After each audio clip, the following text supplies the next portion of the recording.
See, she knows even now not to jump, but if I just wait.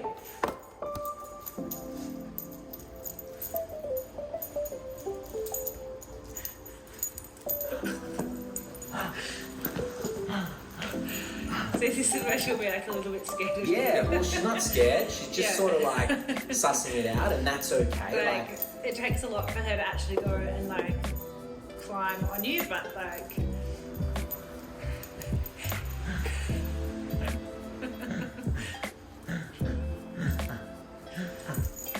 So let's say she was starting to jump. I would just go like that. And then as soon as she stopped, just start reinforcing. Yeah. As soon as she jumps, and then reinforce. And so you can coach, your friend through it. And you'll see, it's like you saw me do it. As soon as she just settles for a second, bang, you give the reinforcement, which is the affection. Yeah, so when people come in the front door, what do I say? Like, ignore her Ignore until we the get dog. to the living room? Yeah, ignore the dog. Yeah. Yeah, just, hey, she's in training. Yeah, and then once we get in here, we can do what you just did. And Yeah, well, I would just like let her be the guide rather than the humans being the guide.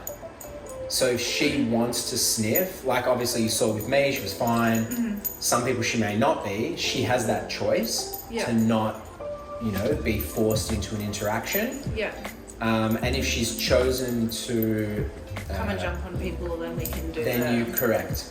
So if she makes that choice, you correct her. As soon as she's calm, you go, yep, now you can give affection. If she wants affection, like right in this moment, she was saying, I don't want affection from you. Yeah. So I'm not chasing her now for affection. Yeah. Whereas like someone else might, now I would go and invade her space and give her unwanted affection. Yeah, And people then wonder do why. that a lot. Like when she's asleep. It's all good boundaries for you. Yeah. Really learning how to set and enforce boundaries, and like I said on the phone, really advocate for your dog. Yeah. And again, like, and that's how people have dogs that growl and start barking and biting, because the human misses the moment to set the boundary. Yeah. And let's say we were friends and we were hanging out or whatever, I'd be like, oh, she's so cute, and now I'll go into her space thinking that I can just go and pat her. Yeah. Because it's my right, but it's actually not. Like, we want to let her explore with her nose. And then, like you saw me on the couch, of that exact same thing of her choosing to engage with me. Yeah. And then as soon as she's calm in that engagement, then I can just reward. Or Am I doing corrections. it? Yeah. So if I was just showing you what those corrections can look like, but the correction should always come from you. okay. Yeah, you don't want other people correcting her. Yeah. That was Positively, yes, give them guidance when to positively reinforce, but the corrections come from you. Yeah. So if she's jumping on someone, I'm the one that gets up and do I get up and do the up or can I just I sit think and do initially just do it. Yeah. And we can try. I'll try leaving and coming in just to see what happens. Yeah.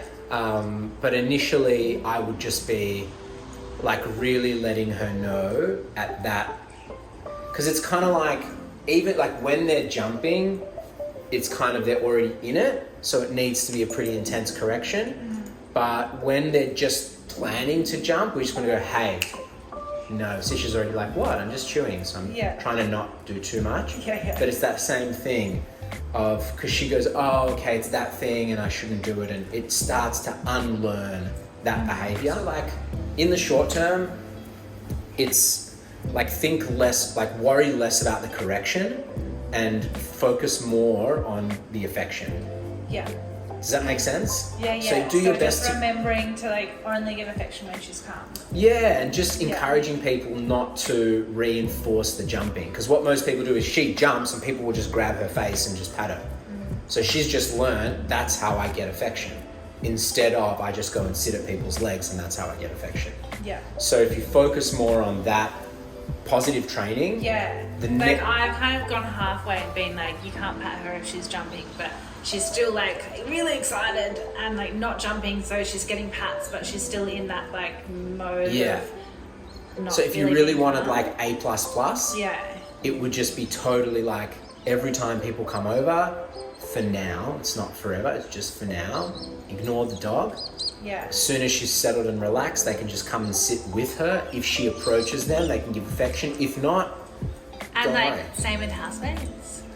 Do I just tell them Well, housemates definitely don't give affection when she's doing naughty things? yeah, that's just Yeah. a given, anyone in the house.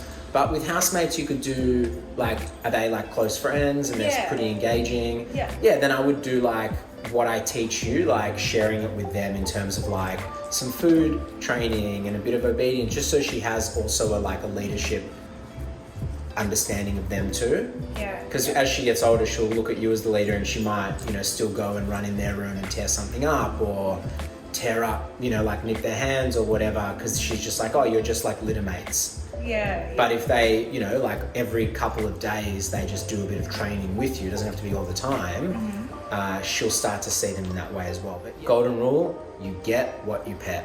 Yeah. So whatever state of mind the dog is in is reinforced when you're giving it affection.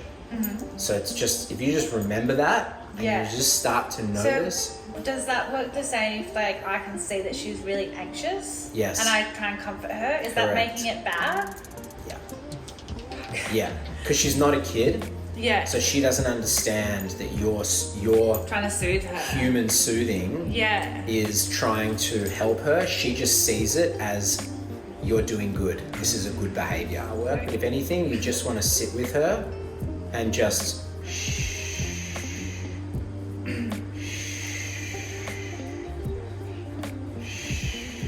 and the energy is like, hey, everything is okay. There's Yeah. no need to be anxious. And the ideal fix for that is take her out and run. Yeah. Run her, walk her, throw the ball, let her get the physical anxiety out, and then there'll be a moment where she'll go from anxious to happy, and then you reinforce, good girl, good girl. Good Yeah, girl. okay. But what you don't want to do is they're like, and then like, it's okay, sweetie, like everything will be fine. Because Yeah. in her mind, you're going, this is a good state of mind. You're dating this dog, Yeah. right? Yeah. You're in early days of dating, basically. Are we in the honeymoon period? Yeah, exactly. And I always recommend to people for the early phases of dating, while you're getting to know each other, just always keep the leash on her. Obviously, when she's supervised, you don't want to leave her in the crate with the leash or anything, but early, because it just alleviates any fumbling. And if you go come and she doesn't come, you can just go take the lead. Or Yeah. if she's scared, you can just go take the lead. Whereas if she's scared and you go to take her collar and she runs away from you, she'll learn she can get away from you. Yeah. Make sense? Yeah. So, and then, all the things, the jumping, the couch, the door, having a leash on is just going to minimize a lot of that kind of angst. Positive reinforcement, negative reinforcement. This is how I want you to start thinking about communication. Because that's what you're doing, you're communicating with the dog, Yeah. right? And we want to think less like how do humans communicate, which is through language, and we want to think about how do dogs communicate, which is good things happen or bad things happen. Sure. So if she goes to a dog and the dog barks at her, she probably won't go back to that dog. Yeah. So if she exhibits a behavior that we don't like, we let her know through a correction and then we redirect. When she exhibits behavior we do like, we reinforce and reward. Make sense? Yeah. How do we reinforce and reward? Food Food and affection. And And play, but for now we just use food and affection. Correct.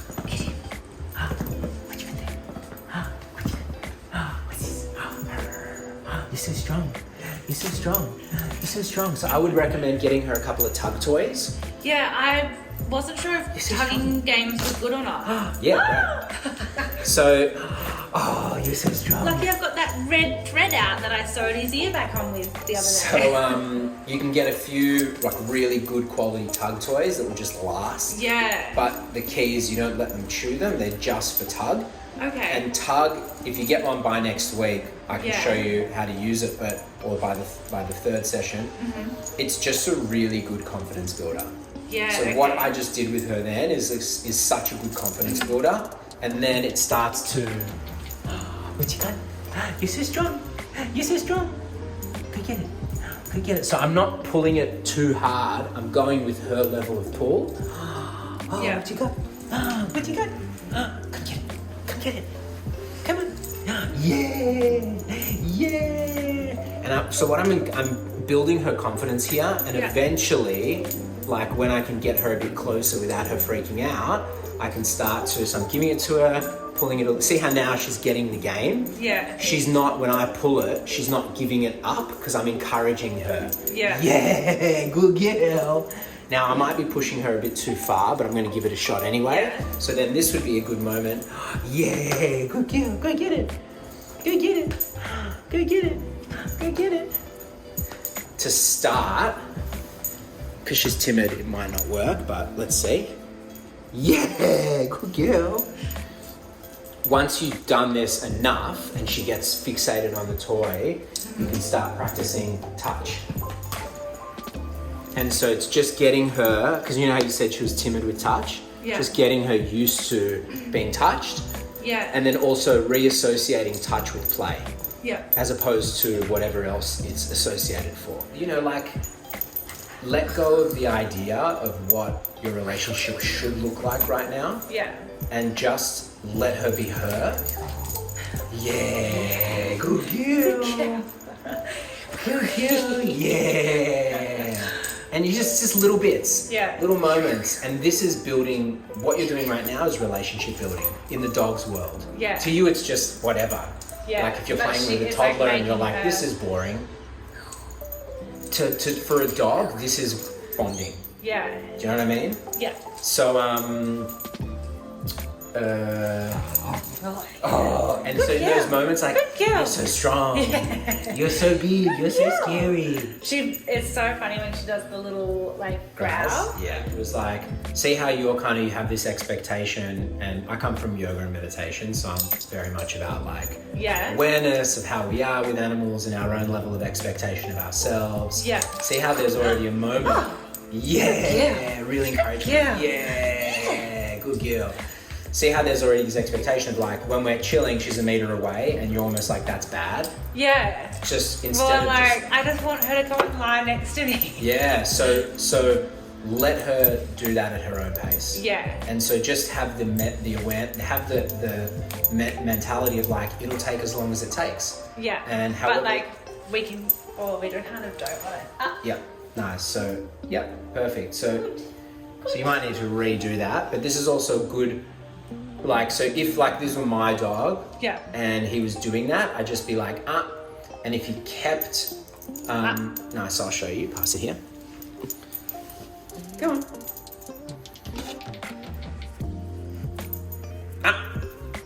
No.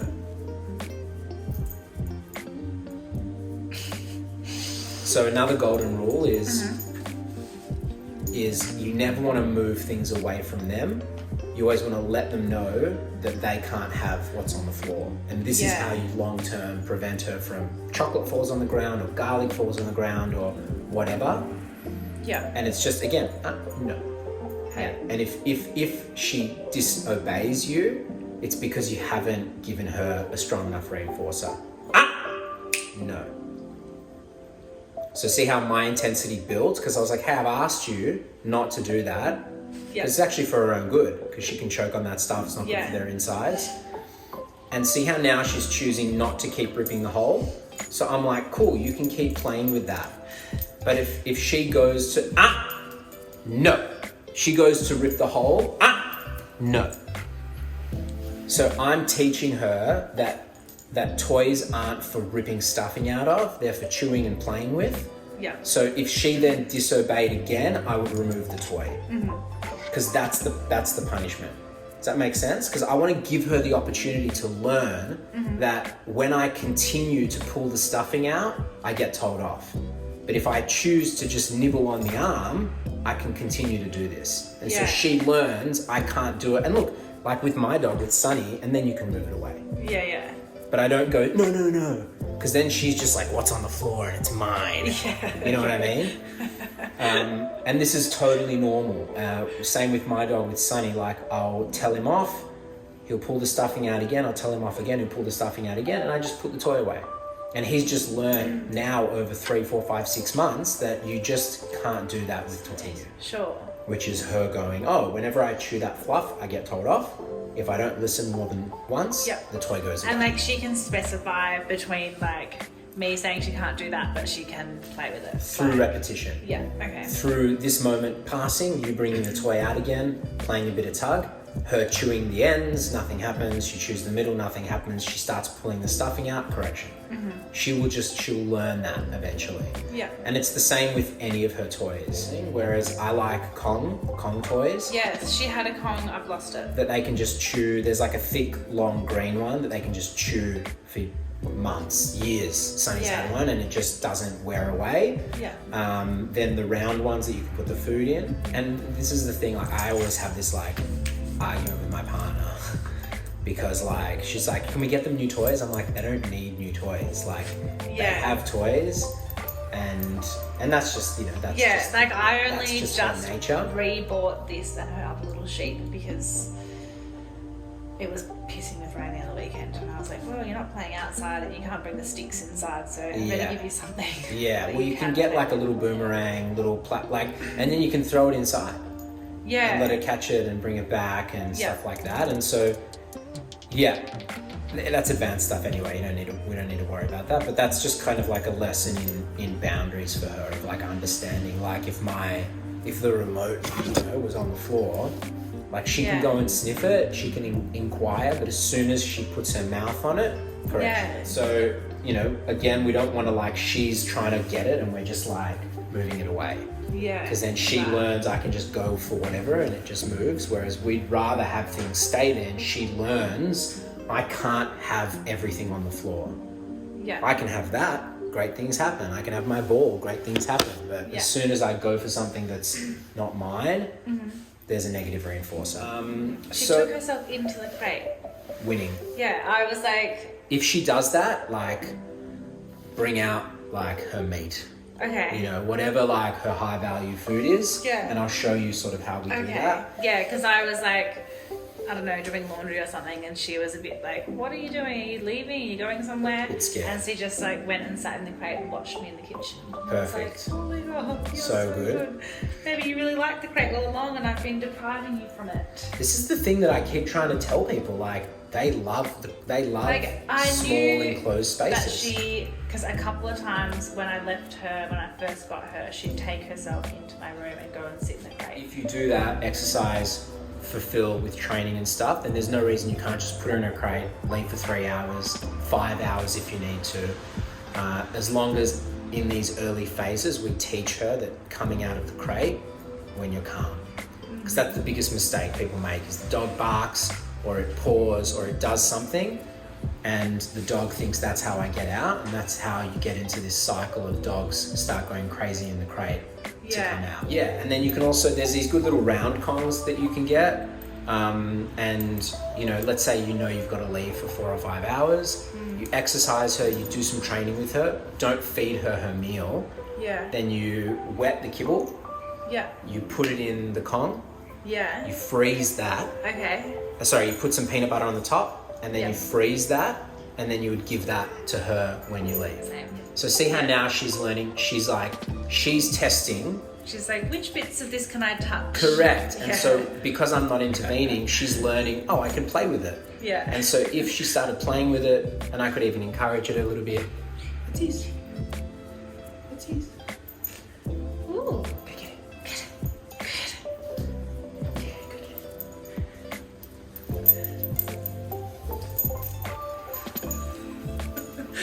She's such a good girl. And so, this is something to note, like, I've given her a few corrections. Does she look scared of me? No. If anything, she's thriving on the leadership. Yeah. And like, oh, this human is giving me direction. Yeah.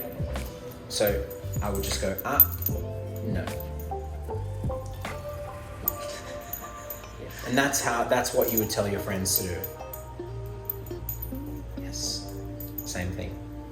Just like you saw me then. Oh my God, look at her look now. Yeah. Pippi. Yeah. Does that make sense? Yeah, yeah. And then like, go crazy with it. Oh, Yeah. you're such a good girl. What a good baby. Yeah. And it's like you just need to now reinforce that Yeah. because the other has been reinforced so strongly Yeah. that she goes, cool, like actually when I'm calm is when I get affection. Yeah. Want to feel better. So she's like, give me affection. I'm not giving her affection because she's demanding it. Yeah. Because I also don't want her to become an affection junkie. Yeah. Just like going up to everyone and going, do you know what I mean? Yeah. So it's the same thing. Yeah. Of like, I just stop then. Because Yeah. I'm showing her like, you doing that doesn't get you anything. So she's exploring this again and I'm going to let her play with it. Yeah. But if she starts pulling the stuffing out, I'll give the interruption again. It won't be as intense because I've given the intense one. It'll just be like but this time if she did it, I would take it away. Okay. So generally 2 to 3 corrections. If they don't listen, you need to escalate. No. And now she's learning it. So now I'm going to take it away. So she learns when I do that, it ends. And so and the more that you just repeat that, little bit mouthy, I would say like if it gets any worse, no. Do you see the communication? Yeah. So she's like, okay, well, what do I need to do to get affection? I'll try lying down. Now she gets affection. Yeah. And I can have that kind of relationship, like giving her a lot of affection because I'm giving her a lot of leadership.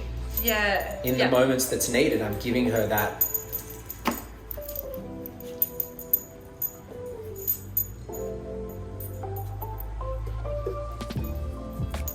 I'm giving her discipline, giving her leadership, and then I can also give her affection. Yeah. Just when you want to. Yeah, it's on my terms, not on her terms. Yeah. So with that toy, we're sort of going all over the place just because she keeps giving us opportunities. Things to talk about, yeah. With that toy, it's like, it's simple. It's like, hey, I told you not to pull the stuffing out twice.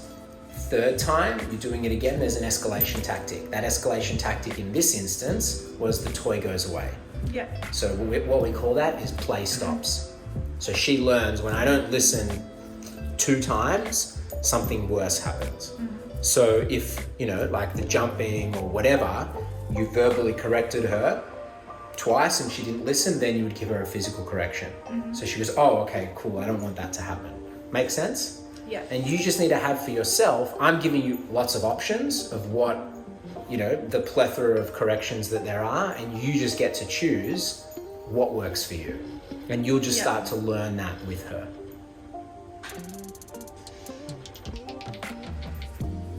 Just looking for that on a piece of glass. Sniffy, sniffy. You're getting a bit tangled.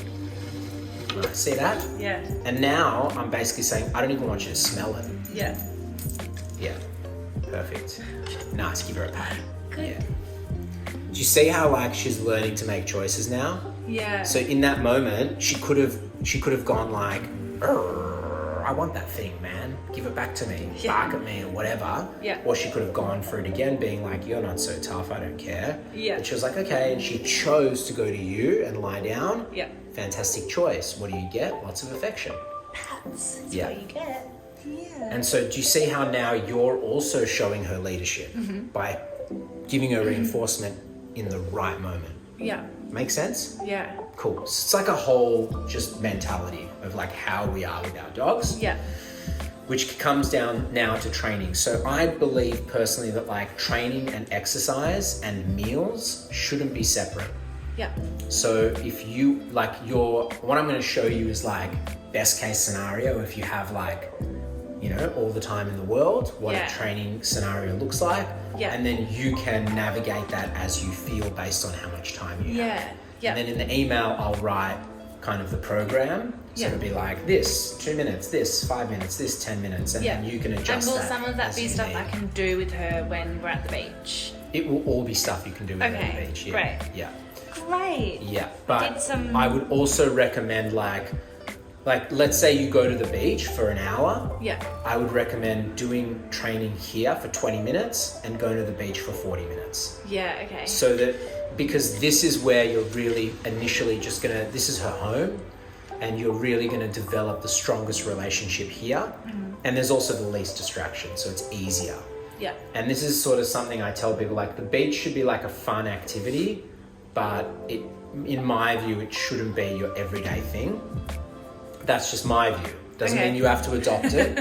And the reasons are, I think we may have spoken about this on the phone, is that there's just too many irresponsible dog owners and there's too many badly behaved dogs. Yeah. And I tell this to people because I'm the one now that people call to say my dog got attacked at the dog beach and now you're dealing with a year of PTSD work, which is a whole different type of training and rehabilitation. And so I just don't think your average, like once I've shown you what I've shown you, like you don't need to go to the beach. So it's like you can if you want to, but it shouldn't be this thing of like, oh, I need to go to exercise her there. So you're preparing her food, or it's mealtime. So mealtime to me is like the whole meal is distributed through training. I'll show you what that looks like, but also like that is part of your exercise bucket. So if you know that you're going to the beach with her, you would spend 20 minutes here training with her food. You would take her to the beach, you would use more of her food at the beach, and then you would give her her final portion of the meal when you come home. Right. Yeah. Okay. So you start to allocate percentages of her food to training. Yeah. Does that make sense? Yeah. Cool.